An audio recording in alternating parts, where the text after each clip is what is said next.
Irmãos, dando continuidade às nossas reflexões sobre o mês da Reforma, mês do qual a nossa igreja faz aniversário, queremos pensar com os irmãos nessa noite o resgate da graça, salvação pela graça, a qual a Reforma resgatou e devolveu à igreja. Alguns pensam que a Reforma realmente começou e aconteceu com Lutero. Não. Nós já vimos aqui que a Reforma, ela durou aproximadamente 300 anos. Dizem os mais estudiosos que ela teve assim 273 anos concretos. Então, uns dizem, a Reforma durou 273 anos. Outros vêm e dizem, não, durou muito mais que isso, durou quase 300 anos. Mas ela não começa com Lutero. Nós vimos que ela começa muito antes, né, do que Lutero. E aí nós vamos pensar que já muito antes pensasse em fazer uma reforma da forma como Lutero fez. Nós vamos ver que na história está registrado que Zwinglio, em 1523, ele já publicou 67 teses, atacando justamente a Igreja Católica, o catolicismo romano, e trazendo para a igreja daquela época, chamando a atenção das pessoas, para as pessoas refletirem acerca da supremacia de Cristo na igreja. Zwinglio chama a atenção e diz, olha, a cabeça da igreja é Cristo, não é o Papa. Ainda que o Papa tente ter essa primazia, mas a primazia quem deve ter é Cristo. E aí Zwinglio vai e diz, olha, a salvação não vem por meio de indulgências, não vem por meio de batismos, a graça de Deus não se recebe por meio de procissões, nem por meio de adoração, de imagens, de veneração de seres humanos. A salvação é pela graça de Deus, sem a participação humana. Zwinglio vai mais longe e diz, olha, a única autoridade sobre a vida da igreja é as escrituras que devem ter esta autoridade. Então a Reforma tem todo esse conteúdo, trabalha essas questões, e os reformadores principalmente, eu espero gastar um tempinho com vocês para falar um pouquinho de Calvino no domingo, já que será o último domingo antes do aniversário. Eu vou ter que tratar a questão da fé com vocês, sola fide, né? As demais igrejas trataram de outros temas, eu fiquei responsável sobre graça e fé. Quero falar sobre graça hoje, um pouquinho sobre salvação pela graça, e no domingo dia 1º falar sobre fé, sola fide. Então, os reformadores, eles tiveram todo um cuidado, em primeiro lugar, resgatar as escrituras, tentar colocar as escrituras na mão do povo, chamar o povo para as verdades bíblicas que estavam esquecidas. E aí, irmãos, uma das coisas muito importantes que nós descobrimos nesse período de reforma é que esses homens, eles tinham uma total dedicação com relação ao estudo das escrituras, e parece que eles sabiam que tinham pouco tempo. E observem que na sua maioria eles estavam sendo perseguidos. Hoje pela manhã eu falei um pouquinho para vocês de Calvino, que Calvino, ele praticamente abandona a vida social, ele se tranca dentro de um castelo para poder traduzir a Bíblia para o alemão, para que o seu povo, a sua língua materna tivesse as escrituras na mão, né? E também ele se dedica a escrever sobre a teologia que Deus lhe deu. E quando eu olho para os escritos assim de Calvino, olho para a intenção desses reformadores, eu vejo que nós precisamos olhar para a Bíblia com mais cuidado. Observem que quando Paulo escreve a Timóteo, no texto que nós lemos, ele está tratando com alguém que ele próprio trabalhou, que ele próprio discipulou, que ele próprio doutrinou. Então ele tem total confiança em Timóteo. Quando nós olhamos para a carta aos Efésios, aí os reformadores chamaram a atenção para a teologia que é organizada no Novo Testamento, e ela começa no livro de Atos. No livro de Atos não cabe essa ideia da participação humana nos dias de hoje. Observem que quando se escreve, quando se estuda o livro de Atos, você vai ver que Em Atos capítulo 2, a partir do verso 42, tem aquele texto conhecido nosso lá: eles perseveravam na doutrina dos apóstolos.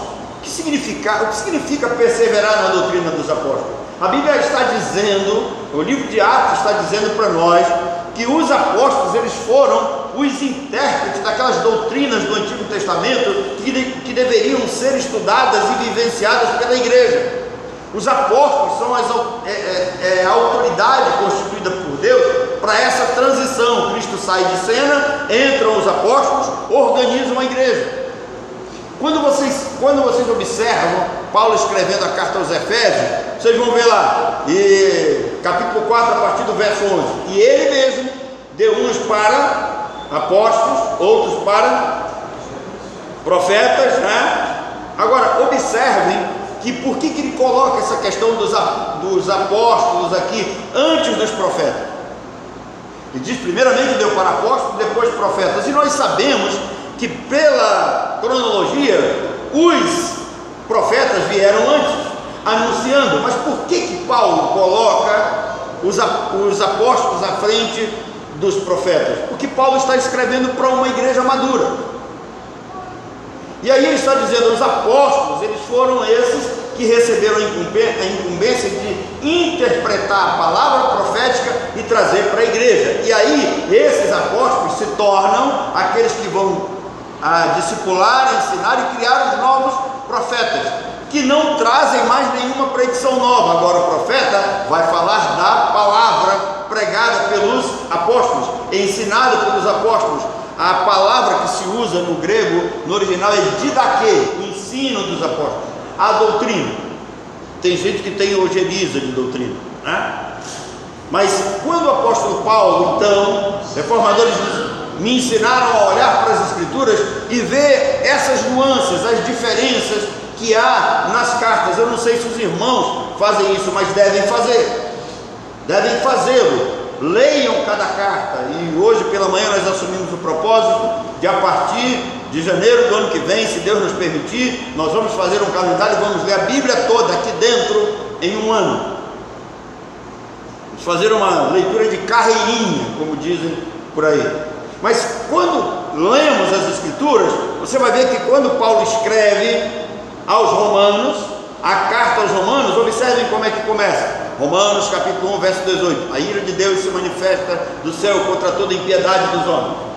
Como é que Paulo começa? Paulo começa falando deste homem pecador, deste homem que carece da graça de Deus, que carece da glória de Deus. Depois Paulo vai falar da justificação que vem por meio da graça, pela fé no sacrifício de Cristo. E aí Paulo vai falando dessa suficiência do sangue de Cristo, fala da segurança da salvação já no capítulo 8, e ele no capítulo 9 é que ele vai começar a falar de eleição e de predestinação.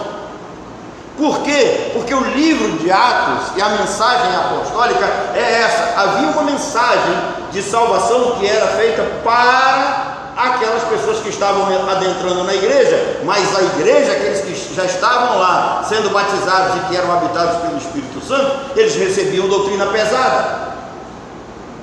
E quando Paulo escreve para uma igreja mais madura, Romanos então é uma igreja infantil. Por isso que Paulo, a carta aos Romanos, é um tratado teológico dos mais profundos que conhecemos nas Escrituras. E quando Paulo vai falar para uma igreja mais madura, e aqui eu quero chamar a atenção para vocês, para a igreja de Éfeso, o que acontece? O apóstolo Paulo começa a carta aos Efésios, já vai falando de eleição, assim como nos elegeu nele antes da fundação do mundo, para sermos santos e irrepreensíveis perante ele em amor. Verso 4: e nos predestinou para a adoção de filhos segundo o beneplácito da sua vontade. Ele já começa com doutrina pesada. Por quê? Porque Éfeso é uma igreja madura.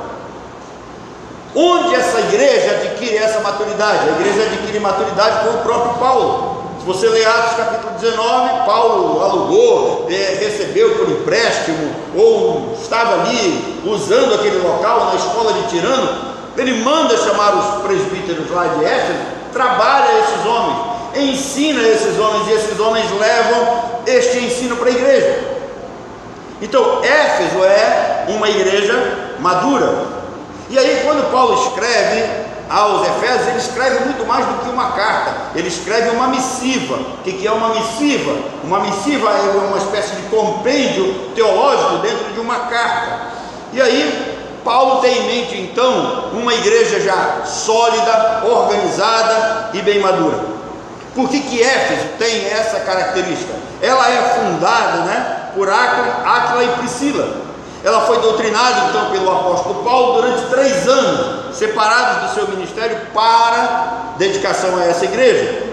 E após a sua saída, quem é que Paulo envia para lá? Timóteo, também instruído por ele. Então temos em mãos uma carta escrita para uma igreja muito bem doutrinada, madura e séria. Essa carta de Paulo aos Efésios vai mostrar para nós um trabalho incansável, paciente e perseverante.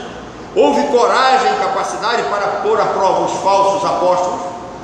Se vocês olharem a carta no Apocalipse, a igreja de Éfeso, o anjo escrevendo a igreja em Éfeso, você vai ver que esta igreja está recheada de elogios. A única coisa, e é pesado, não estou aqui minimizando isso, mas a única coisa que chama a atenção dessa igreja é que ela estava trabalhando, fazendo um trabalho excepcional, mas estava sem amor. Mas eles estavam fazendo. Havia um trabalho incansável e perseverante, havia coragem e capacidade para pôr à prova os falsos apóstolos, que sempre tiveram, não é uma característica dos nossos dias. Eles odiavam os falsos mestres e os falsos ensinos, eles não davam espaço para isso, mas todo esse trabalho era feito por uma espécie de obrigação, eles não faziam com amor. Então Paulo escreve com a intenção de fazê-los lembrar de toda aquela teologia deixada pelos que ali passaram. É triste ver algumas igrejas, quando aqueles que afundaram deixaram lá boa doutrina, sã doutrina, boa teologia, e hoje elas se encontram praticamente paganizadas. De propósito, Paulo pega a carta aos Efésios e ele divide ela praticamente em duas partes. Nos 3 primeiros capítulos, Paulo enfatiza o ensino teológico e doutrinário de um conteúdo que é praticamente encontrado em todo o Novo Testamento. Quem pensa que Jesus não falou de eleição está completamente enganado. Quem pensa que Jesus não falou de predestinação nunca leu os evangelhos. Porque em Marcos capítulo 4, a partir do verso 10, Jesus vai dizer que nós temos os de dentro e nós temos os de fora. Ele faz isso na explicação da parábola do semeador. E Jesus vai falar a mesma coisa que Paulo falou no nosso texto básico. Como é que Paulo começa? Ora, é necessário que o servo do Senhor não viva a contender, e sim deve ser brando para com todos, disciplinando com mansidão, na expectativa de que Deus lhes conceda o arrependimento. O que Paulo está dizendo? Que o arrependimento vem por concessão divina, não é prerrogativa humana. A mesma coisa que Jesus diz na parábola do semeador, quando, na explicação da parábola do semeador, Jesus diz para nós que aquele terreno que produziu o fruto foi criação divina. Deus é quem é o agricultor. Ele planta, ele rega e ele próprio colhe. E aí, quando o apóstolo Paulo vai aprofundando essa doutrina em Éfeso, na carta aos Efésios, no versículo 8 do capítulo 2, tem aquele texto muito conhecido nosso, pela graça.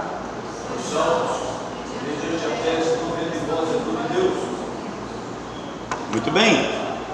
E para entendermos o significado desse ato divino, esse ato amoroso de Deus, nós precisamos entender o profundo significado da palavra graça.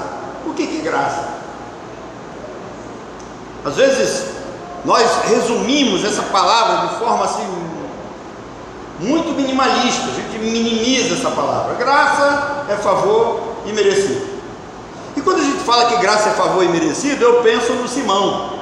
Simão achava que ele era tão sério, tão bom, tão puro, não era tão pecador assim, porque pecadora era a mulher, aquele Simão lá de Lucas capítulo 7, que ele achava que a graça de Deus não tinha tanto significado assim.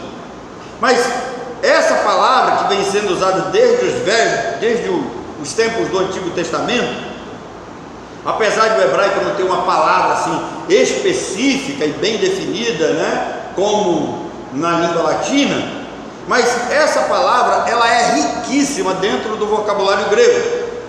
Normalmente a palavra graça era usada nas ruas da Grécia e de Roma muito antes do Espírito Santo incluí-la na Bíblia. Quem conhece bem a etimologia da palavra graça vai ver que no grego antigo graça é caris.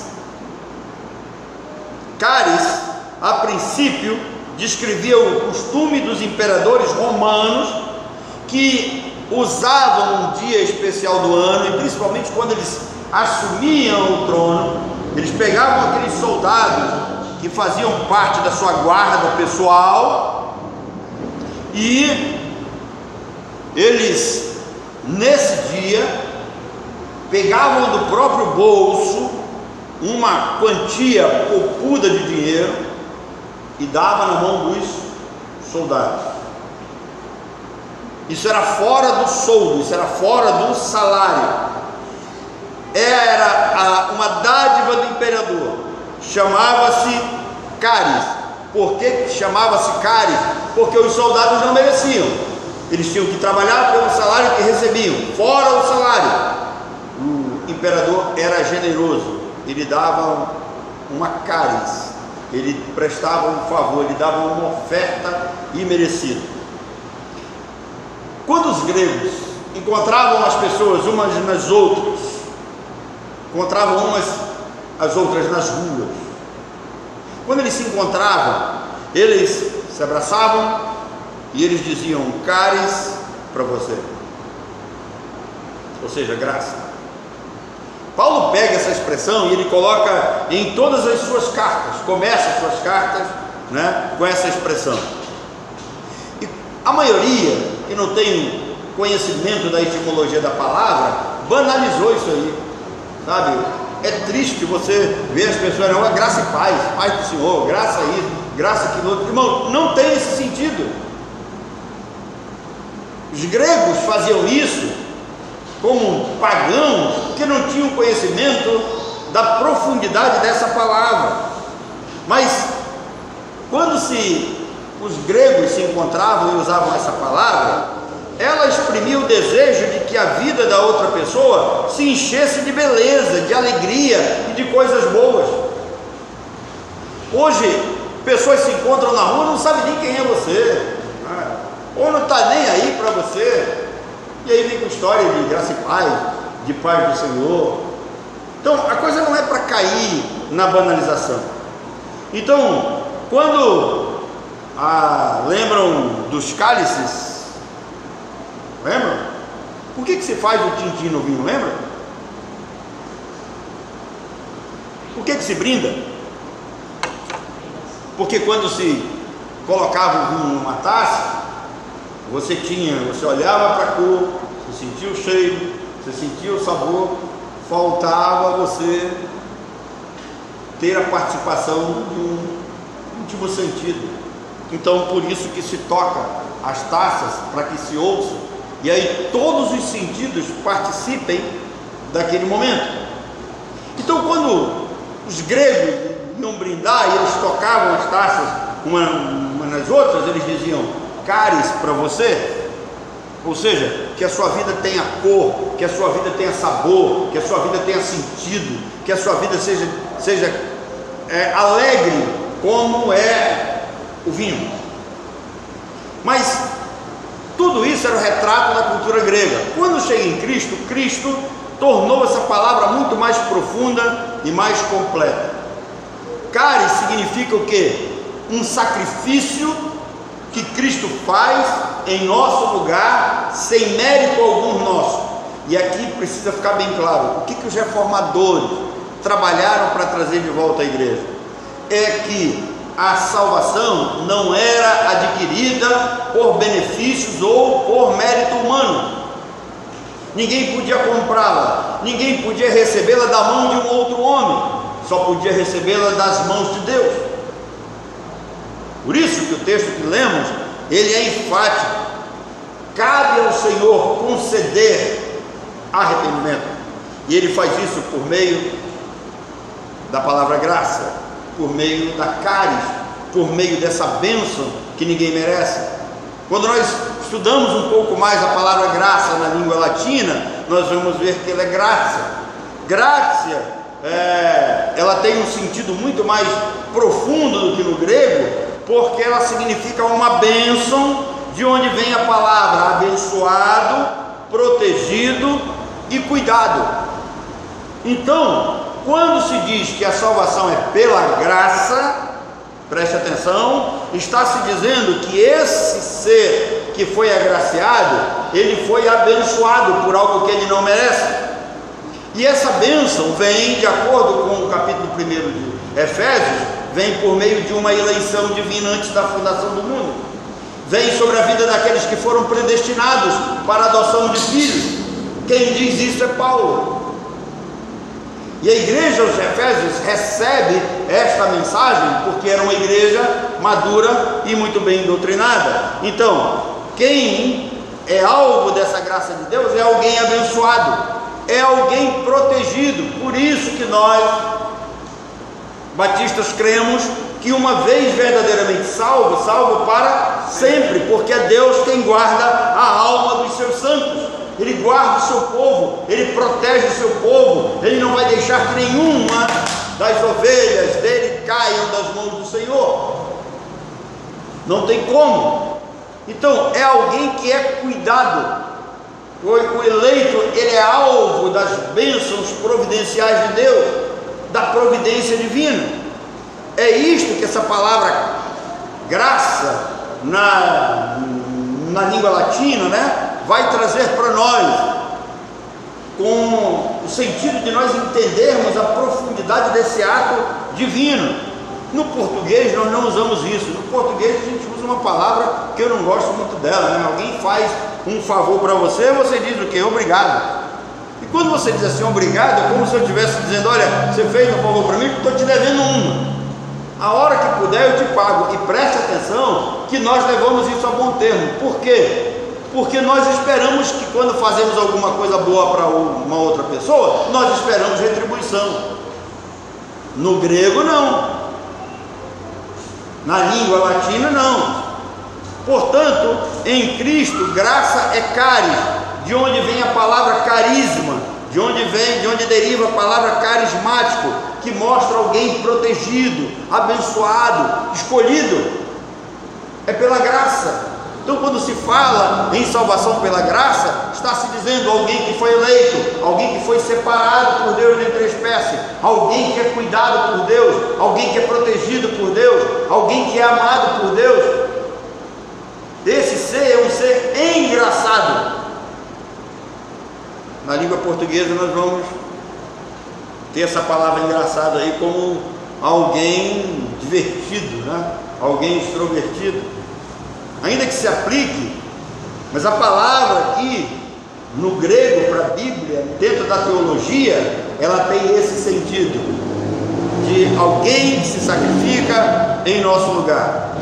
Então, por isso que eu tenho plena convicção de que o verdadeiro crente ele tem que ser diferente de todas as demais pessoas. O verdadeiro crente ele tem o dever de ser alegre, de ser feliz, de servir ao Senhor, porque ele foi alvo da caris divina, ele foi alvo da graça de Deus. Ainda que o inimigo tente tirar isso de você, às vezes por questões morais, às vezes por questões pessoais, às vezes por questões financeiras, às vezes por questões sentimentais, não deixe que isso aconteça. Você tem o dever de ser feliz, você tem o dever de ser alegre. Alguém que foi alvo da graça de Deus tem o dever de deixar o mundo muito mais aprazível, tem o dever de deixar o mundo muito mais alegre, mundo cheio de paz, cheio de alegria. O engraçado, esse que veio da graça divina, ele deve fazer bem ao mundo em todos os sentidos. Ele não é para ser visto como uma pessoa ridícula, mas ele é alguém feliz, e essa felicidade ela deve contagiar as demais pessoas. Por isso que o apóstolo Paulo diz: alegrai-vos no Senhor, alegrem-se no Senhor, vivam com prazer, vivam com alegria. Agora, irmão, olhando mais assim, profundamente dentro da teologia, nós vamos ver que a graça salvífica, ela mostra uma oferta graciosa de Cristo em favor dos crentes.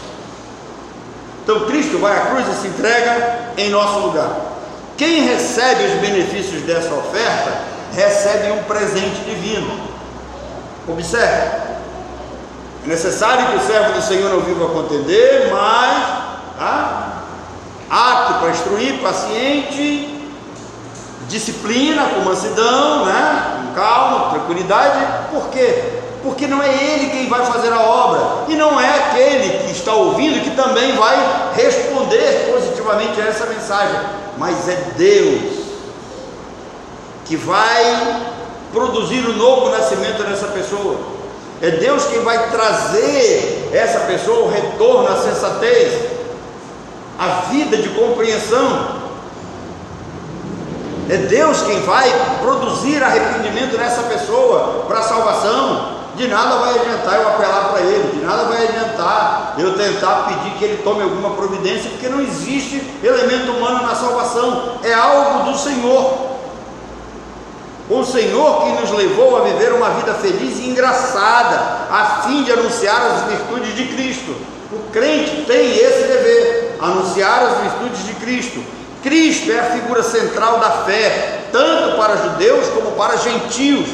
Cristo é a pedra angular, nele estão os verdadeiros crentes, judeus e gentios. Essa pedra que foi colocada, que para muitos é rocha de ofensa, caso de escândalo, mas para nós ela é eleita e preciosa. Por que ela é eleita e preciosa? Lucas 9,35, que vai dizer que Cristo foi escolhido por Deus para ir à cruz no lugar dos eleitos. Por isso que ele é o nosso eleito. Graça, irmãos, é concessão bondosa a alguém que não tinha direito nenhum. É algo que vem de Deus, das suas mãos. Como cantamos aqui, tudo vem das mãos dele.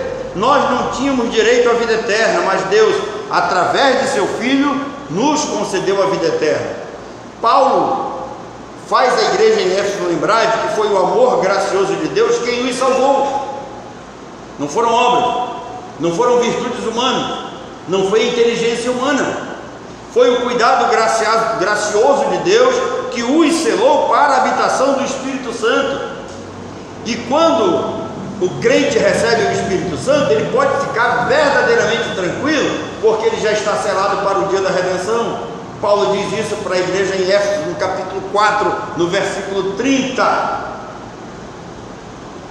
Foi a propensão amorosa de Deus em favor do pecador morto em delitos e pecados que deu vida a ele. A graça é um atributo divino, não é algo que o homem tem direito, não é algo que o homem tem acesso, é um atributo divino, um componente do caráter de Deus. Às vezes nós só sabemos dizer que Deus é amor, qualquer coisa, quando se pensa no caráter de Deus, Deus é amor, e esquecemos que Deus é soberano, e esquecemos que a graça de Deus faz parte do seu caráter, e é um atributo dele, é através da bondade dele para com o ser humano, e para com os eleitos, de uma forma especial, ele concede salvação. É que você tem que pensar na graça comum e na graça especial. Quando se fala em graça comum, Jesus diz: bom é o vosso Pai Celeste, que faz chover no terreno do homem bom e no terreno do homem mau. Quando nasce sol no terreno do justo e no terreno do pecador. Mas essa é a graça comum, quando Deus age de forma graciosa nesse mundo. Entretanto, a teologia resgatada pelos reformadores, a teologia bíblica verdadeira, vai nos dizer que existe uma graça especial que é concedida apenas aos eleitos. Notem quando Deus manda aquele homem, Ananias, confrontar Paulo. O que ele diz? Senhor, esse homem extremamente perigoso. E aí Deus diz: vai, porque esse para mim o que? Um vaso escolhido, ele vai ser um instrumento nas minhas mãos. E aí, quando Paulo entende isso, que ele recebe uma instrução de Cristo lá no deserto da Arábia, no capítulo 1, do verso 15 de Gálatas, ele diz que ele foi escolhido antes de nascer, falando para nós. Então, Deus não concedeu graça a Israel por qualquer mérito daquela nação. Se você ler Deuteronômio capítulo 7, versículos 6, 7 e 8, você vai ver. Israel não tinha mérito nenhum, Israel não tinha número, Israel não tinha obra, Israel não tinha grandes reis, Israel não tinha nada para que recebesse a graça de Deus. E Deus vai e concede essa graça a eles. Eles não tinham mérito nenhum. Se foi assim na antiga aliança, foi assim também na nova aliança. Deus, por amor e graça, escolheu a cada um dos salvos. Deus é gracioso para com todos os homens, no sentido de bondade, sustento e providência. Mas a salvação é pela graça especial, por meio da fé, que é dom de Deus. E nós já estudamos aqui, nós sabemos que a palavra dom significa o quê? Presente de Deus. Dom é presente, e Deus não tem esse presente para todo mundo. Tanto é que Ele criou o inferno, para jogar lá justamente esses que não vão ser alvos desse presente. É pela graça especial. Por que a salvação é pela graça especial? A Bíblia responde, e os reformadores trouxeram isso de volta para nós, para que ninguém se glorie, para que ninguém chegue no céu batendo no peito, dizendo que está lá porque é inteligente, porque aceitou Jesus. Eu aceitei, eu entendi, é pela graça especial, para que ninguém se glorie. É pela graça especial, porque o único que merece toda a honra e toda a glória na salvação é o nosso Deus. É pela graça especial, porque o arrependimento verdadeiro vem por uma ação graciosa de Deus. E aí Paulo diz, olha, esperando que Deus conceda o arrependimento a essas pessoas. Eu fico triste quando eu ouço as pessoas abrindo a boca, olha, quando eu me converti, quando eu me arrependi, como se isso fosse atributo humano. E o que é pior, as igrejas modernas estão cheias disso, os líderes lá deixam, concordam e pregam com isso. Eu acho que nós estávamos precisando de novo voltar para essas doutrinas da reforma, resgatar esses princípios bíblicos, estudar as escrituras de forma mais madura. Na realidade, a igreja dos nossos dias, na sua maioria, aqueles que se dizem crentes, são imaturos. Por isso que eles têm que estar continuamente estudando a carta aos Romanos, tem que entender aquela historinha toda, olha, o cara é pecador, a ira vem do céu, você se arrepender, aquela historinha toda. Graças a Deus que a gente aqui já está acostumado a receber doutrina pesada, a gente já vai logo para Éfeso. E quando se fala dessa ação divina, entenda isso, o verdadeiro arrependimento vem por uma ação de Deus. Romanos, Paulo diz isso aos Romanos, capítulo 2, no versículo 4. E aqui ele diz que é Deus quem vai conduzir esse homem ao arrependimento, é Deus quem vai produzir arrependimento nesse homem, vai conduzir esse homem ao arrependimento. Não é o homem que se arrepende, é Deus que concede, é uma concessão, pertence a Deus, é um favor, é uma graça, é uma cáris, é uma bênção, é uma graça especial. E aí Paulo diz mais, além disso, Deus vai trazer esse sujeito de volta à sensatez. Significa isso, gente morta em delitos e pecados, afastada de Deus, inimigo de Deus. E aí Paulo diz que o Espírito Santo vai trazer essa pessoa ao retorno à sensatez, ao entendimento das coisas. E ele termina dizendo que essa ação graciosa de Deus vai libertar esse homem dos laços do diabo.